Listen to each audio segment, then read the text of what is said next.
Hey everyone, and welcome to today's Explainer. Think of this as your ultimate biological masterclass, and I'm going to be your teacher today as we trace what is honestly the most fascinating journey on Earth. We're talking about how energy flows all the way from the blazing sun straight into the human body to keep us alive, moving, and thinking. We're going to take an entire chapter of biology and break it down into its most basic, mind-blowing concepts. So get comfortable because this is the story of exactly how our biological engine gets its fuel.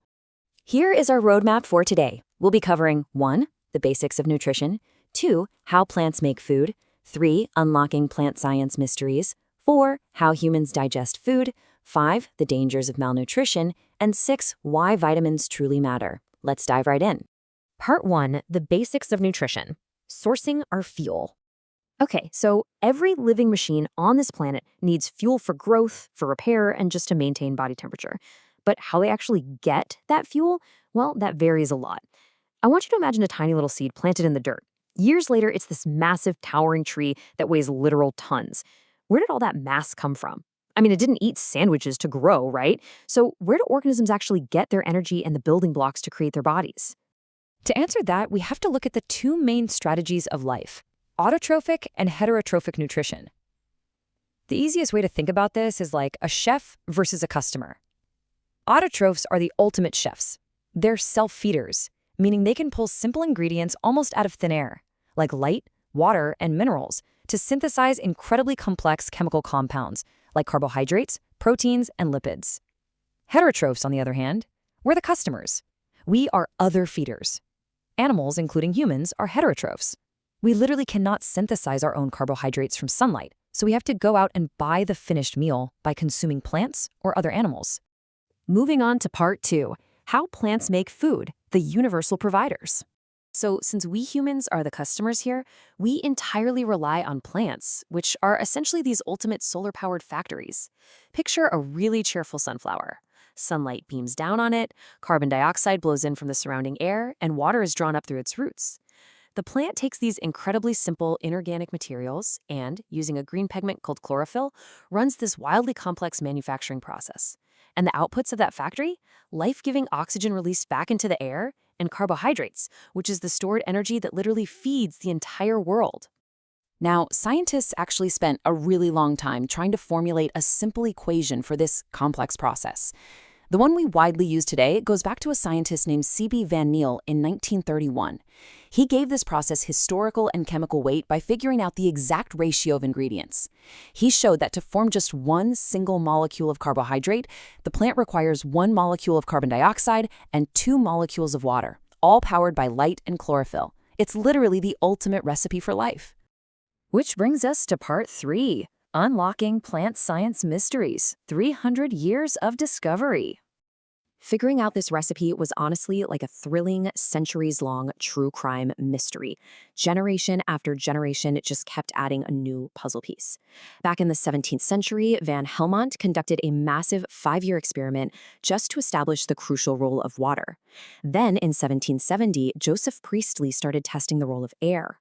A few years after that, in 1779, Jan Ingenhousz proved that light was absolutely necessary by watching aquatic plants produce oxygen bubbles, but only when they were in the sunshine. And finally, in 1817, Pelletier and Caventou managed to extract the green substance itself, and officially named it chlorophyll. But I have to say, one of the most suspenseful puzzle pieces came from Joseph Priestley in 1770. He trapped a mouse and a burning candle inside a closed glass bell jar. Predictably, the candle burned out and the mouse quickly suffocated. Priestley realized that burning candles and breathing animals somehow damage the air around them. But here is the crazy part. When he added a simple mint plant into the jar, the mouse lived and the candle could keep burning. Priestley essentially proved that plants magically restore the air whatever breathing animals remove. They provide the oxygen. Let's look at part 4, how humans digest food, the combustion engine. All right, so plants make the food, but how do we break it down? Before we look inward, it's definitely worth noting that heterotrophs have a bunch of different, kind of wild strategies for getting their nutrients. Some organisms are saprophytes, like mold and yeast. They actually break down their food outside their bodies and then absorb it. Others are parasites, like lice or the daughter plant, that steal nutrition right from a host without immediately killing them. But humans, we use something called holozoic nutrition. We take the whole material inside our bodies first to break it down. Our own human digestive tract basically acts like a highly efficient conveyor belt. Food enters the mouth, which is where the breakdown of carbohydrates immediately starts. Then, it travels down to the stomach, mixing with some seriously acidic juices. But the real magic happens once it hits the small intestine. Here, the environment completely shifts to an alkaline medium, and your pancreas secretes juices containing enzymes, like trypsin for proteins and lipase for fats. Think of these enzymes as microscopic scissors, just snipping our food down into tiny, usable Lego pieces that our body can finally absorb and use for energy. This takes us to part 5, the dangers of malnutrition when the fuel fails. Eating a balanced diet isn't just some annoying lecture from your parents. It is a strict biological necessity. When the human engine is deprived of the correct fuel mixture, a person suffers from malnutrition, which has absolutely devastating effects, especially on growing children. Take kwashiorkor, for example. This is caused specifically by a protein deficiency. It leads to very poor muscle development and causes water to accumulate in intercellular spaces, resulting in swollen body parts and a puffy face. Then you have marasmus, which is the deficiency of both proteins and calories, often happening when there are repeated immediate childbirths in a family. Children with marasmus become incredibly lean, weak, and suffer from dry skin and severe muscle loss. But we also have to recognize the complete opposite end of the spectrum. Flooding your engine with way too much high-calorie fuel also breaks down the body's machinery. A constant intake of highly calorific food leads to obesity. Gaining all this extra fat severely overworks the system and can lead to major cardiovascular, renal, and gallbladder problems down the line.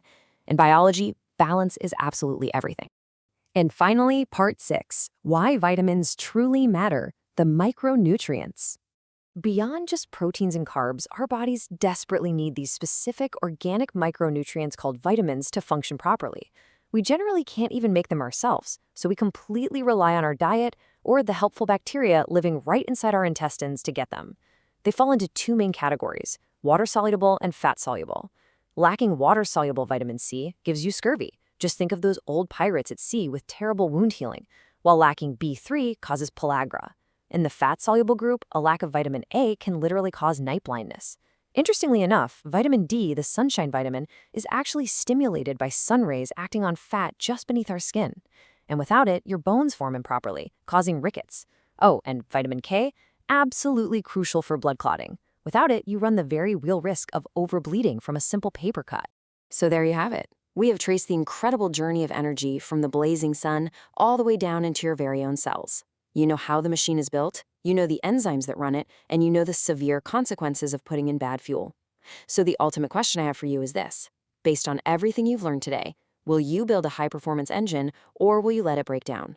How are you going to feel your body moving forward? Think about it.